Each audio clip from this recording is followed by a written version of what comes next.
নমস্কার বন্ধুরা, আমি অমিত চক্রবর্তী আজ উপস্থিত হয়েছি আপনাদের সামনে বিশুদ্ধ পূজা পদ্ধতি চ্যানেলে। আপনাদের প্রত্যেককে স্বাগত।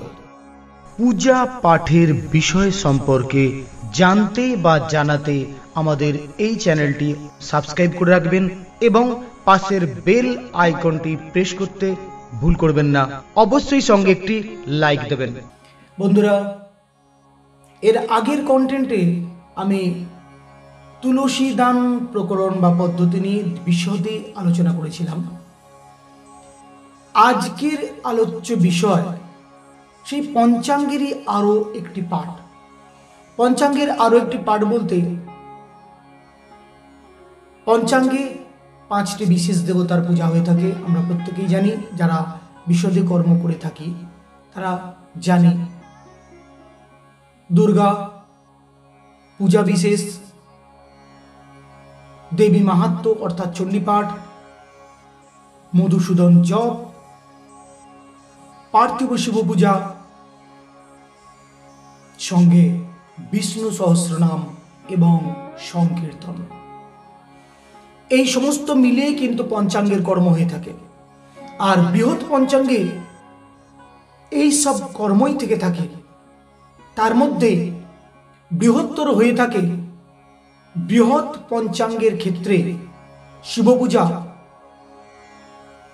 সাধারণ পঞ্চাঙ্গে হয় বেদ পরিমিত, বেদ পরিমাণ মতো, অর্থাৎ চতুর্বেদ 4টি শিব পূজা হয়ে থাকে, পার্থিব শিব পূজা। যখন আমরা বৃহৎ পঞ্চাঙ্গের ক্ষেত্রে গিয়ে থাকি সেক্ষেত্রে কিন্তু 4টা 8 হয়, বসু সংখ্যক হয়, আবার দ্বাদশ সংখ্যকও হয়ে থাকে। তো যত আমরা জানি বা শিখেছি যেটা গুরু ধরে, যখন চতুর্বেদ মানে 4টি পার্থিব শিব পূজা হয়ে থাকবে তখন একরূপ চণ্ডী হয়ে থাকবে। মানে এই চণ্ডীর একবার পূর্ণাঙ্গ পাঠ হয়ে থাকবে। আর যখন আমরা অষ্টবসু সংখ্যক অর্থাৎ 8টি পার্থিব শিব পুজো করব তখন কিন্তু দুরূপ চণ্ডী পাঠ হয়ে থাকবে। আর যখন আমি দ্বাদশ শিব পূজা করব তখন কিন্তু 3 রূপ দেবী মাহাত্ম্য অর্থাৎ চণ্ডী পাঠ হয়ে থাকবে। তখন কিন্তু বৃহৎ পঞ্চাঙ্গের ক্ষেত্রে কর্মটা বড় হয়ে যায়। আর এদিকের অন্যান্য কর্ম যেমন হয়ে থাকে তেমনি হয়ে থাকবে। তুলসী দান 432 হয়, 108 হয়, অষ্টোত্তর শতসংখ্যক হয়ে থাকে 432।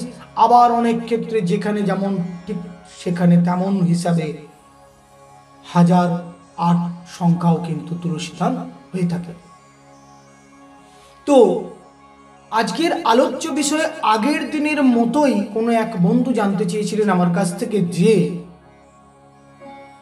চণ্ডী পাঠের বিধি অনুযায়ী, নিয়ম অনুযায়ী দাদাভাই কি কি করণীয়। কারণ আমি কোনো ব্যক্তি বিশেষণকে দেখেছি বা একাধিক ব্যক্তি বিশেষণকে দেখেছি যে সংকল্প হয়ে যাবার পর যখনই তাকে দেবী মাহাত্ম্যের দায়িত্ব দেওয়া হলো যে আপনি দেবী মাহাত্ম্য পাঠ করবেন, উনি সঙ্গে সঙ্গে বসেই কিন্তু দেবী মাহাত্ম্যের নমস্তস্যই বা আমাদের যেটা রয়েছে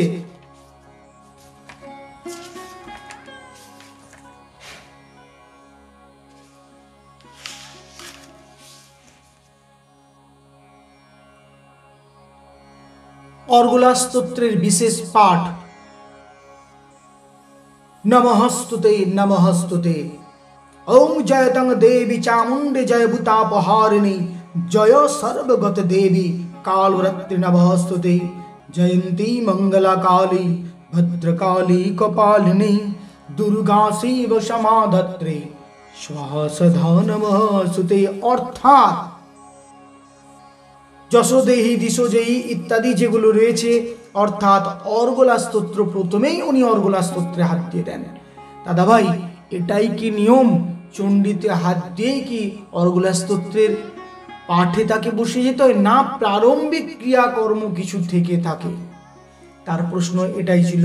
তার উদ্দেশ্যে এবং সকলের উদ্দেশ্যে এই দেবী মাহাত্ম্য পাঠ নিয়ে আমি বলতে চাইব কিঞ্চিত, যে সে যে জিনিসটা জানতে চেয়েছিল যে দাদাভাই দেবী মাহাত্ম্য পাঠে বসেই যে তিনি অর্গলা স্তোত্র পাঠে শুরু করে দেন, পাঠ শুরু করে দেন, এটাই কি নিয়ম, নাকি প্রারম্ভিক ক্রিয়াকর্ম অর্থাৎ নিত্যকর্মের কিছু পাঠ তার থেকে থাকে? তো সেই বন্ধুর উদ্দেশ্যে এবং সকল বন্ধুর উদ্দেশ্যে কাউকে ছোট না করে আমি বলতে চাই এইটুকুই, না ভাই আমি সেটা কিন্তু শিখিনি। প্রারম্ভিক কিছু কর্ম, কিছু ক্রিয়া এর আগেও কন্টেন্টে আমি আমার পিতৃদেব এবং আমার শ্রী গুরুদেবের কাছ থেকে যেটা শিখেছিলাম, যে তার হাত ধরে যেটা আমি শিখেছিলাম যে প্রারম্ভিক ক্রিয়া বলে কিছু জিনিস থাকে, আসন শোধন, বিষ্ণু স্মরণ পর আসন শুদ্ধি ইত্যাদি ইত্যাদি যেসব কর্ম থাকে, কর্ম করে নেওয়ার পর আমরা এর আগে যে আলোচনা করেছি তুলসীদান প্রক্রিয়া, ঠিক সেই প্রত্যেকটা জিনিস করে নিয়ে পাঠেরও কিন্তু একটি সংকল্প নিজের জন্য করা রয়েছে, এই পুস্তকেই দেওয়া আছে বন্ধুরা। সে লেখাগুলো কিন্তু এমনি করতে দেওয়া নেই। তাই সেই প্রারম্ভিক ক্রিয়া করে নিয়েই কিন্তু তবে তার দেবী মাহাত্ম্য পাঠে অর্গলা স্তোত্রে হাত দেওয়া উচিত। এটাই নিয়ম, এটাই আমি শিখেছি। কে কি করছে আমি জানবো না ভাই, আমি যতটুকু শিখেছি এবং আমি আমার মতো শুধু শিখিনি, আমার গুরু ধরেই শিক্ষা, সেই গুরু কিন্তু সেইভাবেই কিন্তু তুলে ধরেছিলেন এবং পুস্তকেও কিন্তু সেই মাহাত্ম্যই তুলে দেওয়া রয়েছে। এখানেও কিন্তু সংকল্প বাক্য প্রয়োগ করা রয়েছে, এখানেও কিন্তু সেইভাবেই উনি যে যে জিনিস শিখিয়েছিলেন আমি সেই জিনিসগুলো কিন্তু এই পুস্তকেও পেয়ে থাকি। তাই প্রারম্ভিক ক্রিয়া কিন্তু করে নিয়ে তবেই তিনি অর্গলা স্তোত্রে হাত দিতে পারেন। যদি পূর্ণাঙ্গ না হয়ে থাকে, যতটুকু সম্ভব তাকে কিন্তু সেই কর্ম করতে হবে, তবেই কিন্তু উনি পাঠে ব্রতী হতে পারবেন। তারপর তো পাঠ করে নিয়ে বাদবাকি যেসব কর্ম, সেই কর্ম। বন্ধুরা, আমরা শিক্ষার সময় যদি ভুলটা শিখে থাকি, আমি আবারও বলছি আমার নূতন বন্ধুদের জন্য, এখানে শ্রী শ্রী চণ্ডী অর্থাৎ দেবী মাহাত্ম্য পাঠে প্রারম্ভিক কিন্তু চণ্ডী পাঠের নিয়ম বলে পরিষ্কার এখানে দেওয়া রয়েছে।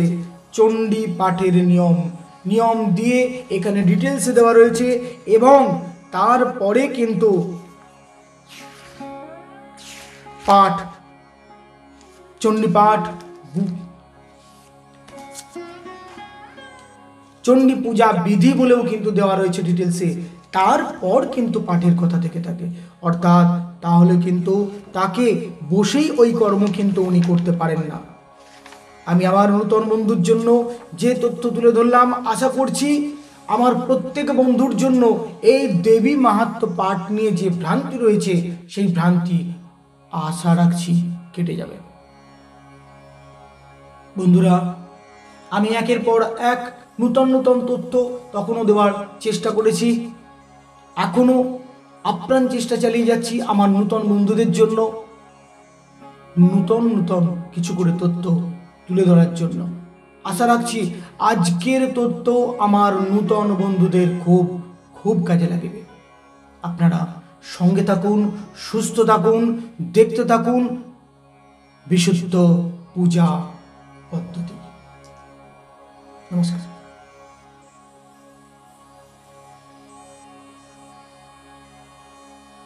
পূজা পাঠের এইসব তথ্য পাওয়ার জন্য সাবস্ক্রাইবটা করে নেবেন, পাশের বেল আইকনটা প্রেস করবেন, লাইক দিতে অবশ্যই ভুলবেন না।